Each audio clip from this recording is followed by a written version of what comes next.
ক্ষেত্রে যেসব ধনুরাশির জাতক জাতিকাদের অচল হয়ে পড়া কোনো বিষয় এই সময়ের মধ্যে সচল হবে না, ওয়েট করতে হবে, যে আরো লম্বা সময় ওয়েট করতে হবে অনির্দিষ্ট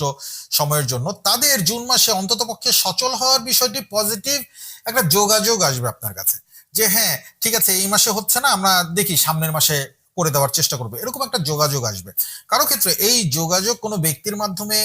সরাসরি হতে পারে, সরাসরি আপনার কাছে আসতে পারে, বা চিঠির মাধ্যমে, ইমেইলের মাধ্যমে, SMS এর মাধ্যমে হতে পারে, বা ফোন করে আপনাকে জানানো হতে পারে।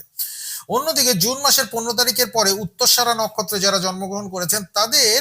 সামনে বেশ কিছু অপশন তৈরি হবে। বিশেষ করে 15 তারিখে সূর্য রাশি পরিবর্তন করবে, করে মিথুন রাশিতে যাবে, যার ফলে কম বেশি সকল ধনুরাশির জাতক জাতিকাদের